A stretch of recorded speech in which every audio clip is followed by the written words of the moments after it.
আসসালামু আলাইকুম রাহমাতুল্লাহ। হোম টু একাডেমিতে তোমাদের জানাই স্বাগত। আশা করি তোমরা ভালো আছো। আজ আমি তোমাদের সাথে আলোচনা করব নবম শ্রেণী ইতিহাস ও সামাজিক বিজ্ঞান নিয়ে অষ্টম অধ্যায় ব্যক্তি জীবনের সামাজিক কাঠামো। তোমাদেরকে বলতে চাই, তোমরা যদি আমার চ্যানেল নতুন হয়ে থাকো অবশ্যই চ্যানেলটি সাবস্ক্রাইব করিও। তার আজকে আমাদের মূল আলোচনার বিষয় মূলত হচ্ছে ব্যক্তি নিরপেক্ষ ও নির্মল থাকার কৌশল। আর তোমরা যদি আমার আগের ভিডিওগুলো দেখতে চাও আমি ডেসক্রিপশনে লিংক দিয়ে দেবো, তোমরা সেখান থেকে দেখতে পারো। তো চলো আমরা এর একটা নমুনা উত্তর দেখে নেওয়া যাক। তাহলে ব্যক্তি নিরপেক্ষ ও নির্মল থাকার কৌশল। তাহলে আমরা উত্তরে কি বলতে পারি যে বিভিন্ন দৃষ্টিকোণ থেকে সমস্যা সমাধানের জন্য সৃজনশীলতা অবলম্বন করতে হবে এবং তারপরে কি করতে হবে, ন্যায্য ও বিচারশীল হতে হবে। তারপর 3 নম্বর আমরা বলতে পারি যে প্রত্যেককেই নিজ নিজ ধর্মীয় জ্ঞান থাকতে হবে এবং তা অবলম্বন করতে হবে।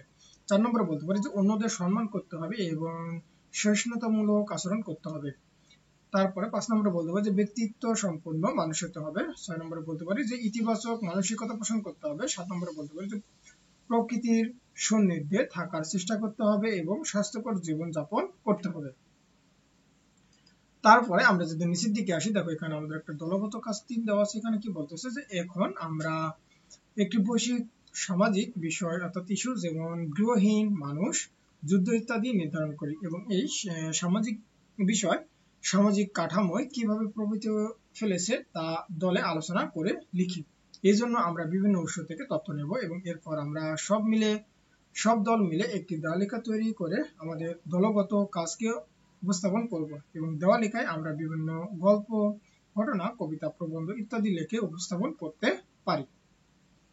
তো চলো আমরা এই দলগত কাজ এই 3টা কি করি সমাধান করে ফেলি। তাহলে আমাদের এবার দলগত কাজ দিয়ে তাহলে আমরা কি তৈরি করব, মূলত হচ্ছে দেওয়ালিকা তৈরি করব। তাহলে এখানে আমাদের দেওয়ালিকার বিষয়বস্তু কি দেখবে যে গৃহহীন, অর্থাৎ গৃহহীনদেরকে সাধারণত 3টে শ্রেণীতে বিভক্ত করা যায়। এক, রাস্তায় বাস করা, বন্ধুর বাসায় বা বিভিন্ন অস্থায়ী আশ্রয়স্থলে বসবাস করা, অনিশ্চিত মেয়েদের জন্য বোর্ডিং হাউসে বসবাস করা। তাহলে গৃহহীন মানুষ সামাজিক কাঠামোকে প্রভাবিত করতে পারে এবং কারণ গৃহহীন মানুষের জীবন ধারণের প্রণালী বিভিন্ন ধরনের হয়ে থাকে। যেমন 2017 সালে মিয়ানমারের রোহিঙ্গা সম্প্রদায় বাংলাদেশে অস্থায়ীভাবে বসবাস শুরু করে, যা বাংলাদেশ এবং মিয়ানমার উভয় দেশের সামাজিক কাঠামোকে কি করে প্রভাবিত করে। এবং এদিকে মিয়ানমারের রাখাইন অঞ্চলে জনসংখ্যা কমতে থাকে, অন্যদিকে বাংলাদেশের জনসংখ্যা বৃদ্ধি পাচ্ছে।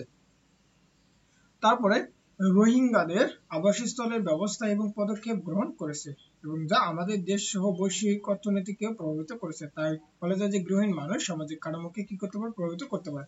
তারপর হচ্ছে যুদ্ধ, যে যুদ্ধ কখনো শান্তির বাহক হতে পারে না। যুদ্ধ আনে ধ্বংস, দুর্ভোগ এবং দুর্ভিক্ষ। যুদ্ধ শুধু অর্থনীতি নয় বরং সামাজিক কাঠামোকে কি করে প্রভাবিত করে। যেমন দ্বিতীয় বিশ্বযুদ্ধ ছিল মানব সভ্যতার ইতিহাসে সবচেয়ে ভয়াবহ ঘটনা। এই যুদ্ধের প্রভাব পুরো পৃথিবীতে পড়েছিল এবং দ্বিতীয় বিশ্বযুদ্ধের সময় অসংখ্য শিক্ষা প্রতিষ্ঠান, মসজিদ, মন্দির, হাসপাতাল ধ্বংসপ্রাপ্ত হয়, যার ফলে সামাজিক কাঠামোর পরিবর্তন হয় এবং পৃথিবী সমাজতান্ত্রিক ও পুঁজিবাদী দুইটি ভাগে বিভক্ত হয়ে যায়। তাই বলা যায় যে যুদ্ধ সামাজিক কাঠামোকে কি করতে পারে না, অর্থাৎ যুদ্ধ সামাজিক কাঠামোকে কি করতে পারে, প্রভাবিত করতে পারে। তাহলে আশা করি তোমরা এতটুকু বুঝতে পারছো। তাহলে আজকের মতো এই পর্যন্ত। আমি পরবর্তী ভিডিওতে তোমাদের সাথে পরবর্তী অধ্যায় মিলেমিশে নিরাপদে বসবাস করি এই অধ্যায় নিয়ে আলোচনা করবো। তোমরা সকলে ভালো থাকবে, সুস্থ থাকবে। আল্লাহ হাফেজ।